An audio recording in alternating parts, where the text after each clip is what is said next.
Hello students, मैं Atul Arora class 10th का chapter first real number maths का एक बार और बहुत ही इंपॉर्टेंट क्वेश्चन लेके आते हुए, जो कि सीबीएसई 2024 बोर्ड का ये क्वेश्चन है जो मैं लेके आ रहा हूँ।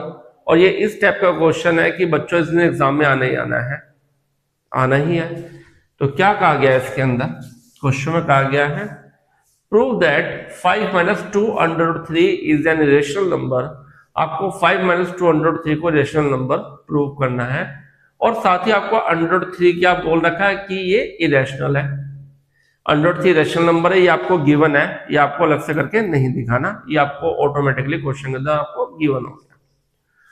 2 मार्क्स का क्वेश्चन है, और ये आधा काम तो उन्होंने हमारा ये आसान कर दिया कि अंडर रूट 3 को रेशनल नंबर उन्होंने हमें दे दिया। अंडर रूट 3 और अंडर रूट 5 ये किस तरह से रेशनल प्रूव होते हैं, ये मैं प्रीवियस स्लाइड में आपको पहले भी समझा चुका हूं। तो अब देखते हैं कि हम किस प्रकार से सॉल्व करते हैं। हम क्या करते हैं, एज्यूम कर लेते हैं 5 minus 2 under 3 is rational number. हमने मान लिया कि 5 minus 2 under 3 एक रैशनल नंबर है। रैशनल नंबर वो नंबर जो p अपॉन q की फॉर्म में होते हैं, where q not equal to 0। ठीक है, तो 5 minus 2 under 3 को मैंने p अपॉन q ले लिया, जहां पे p q क्या है, को प्राइम। p q क्या है, को प्राइम। को प्राइम का मतलब बच्चों ये होता है कि p और q में जो कॉमन फैक्टर है वो 1 के अलावा कोई और नहीं है।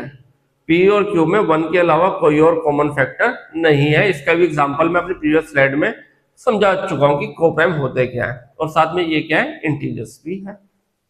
ये क्या है, इंटीजर्स भी है। इंटीजर्स का मतलब है कि इंटीजर वही होता है जो माइनस से प्लस तक चलते हैं, इनफाइनाइट, माइनस इनफाइनाइट से प्लस इनफाइनाइट तक जा जाएंगे, जैसे -3 -2 -1 0 +1 +2 +3, और ये इनफाइनाइट तक जा जाएंगे।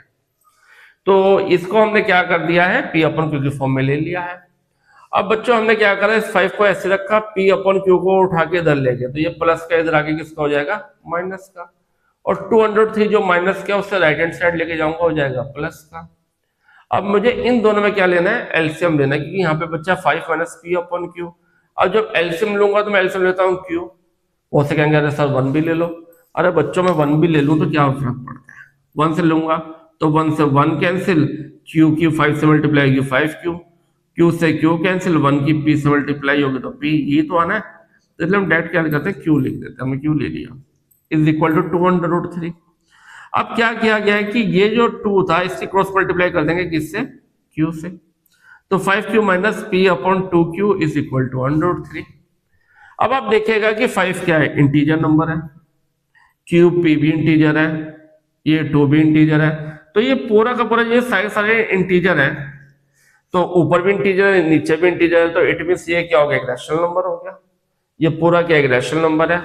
But 5q minus p upon 2q is a rational number, क्योंकि p और q क्या है, इंटीजर्स है। लेकिन this contradicts the fact that, contradicts मतलब विरोधाभास, कि ये इस चीज के बारे में बोल रहे हैं भाई अंडर रूट 3 तो इरेशनल दे रखा था क्वेश्चन में, तो इरेशनल रैशनल के इक्वल कैसे हो गया, ये तो पॉसिबल ही नहीं होता। इरेशनल वैल्यू क्या रैशनल के इक्वल हो जाएगी, नहीं, ये तो हो नहीं सकता। तो this contradicts the fact that under root 3 is irrational, कि ये इसका विरोध में बात है कि भाई अंडर रूट 3 तो इरेशनल है, तो इरेशनल तो हो नहीं सकता। तो हमने जो भी अनुमान लिया था, जो भी हमने पहले हमारे जंक्शन थे, वो क्या बिल्कुल रॉन्ग है। इसलिए 5 minus 2 अंडर रूट 3 क्या होगा, एक इरेशनल नंबर होगा। आई होप आपको समझ में आया होगा इसका आंसर। बच्चों बहुत इंपॉर्टेंट क्वेश्चन है एग्जाम के लिए, इसको अच्छे से करें।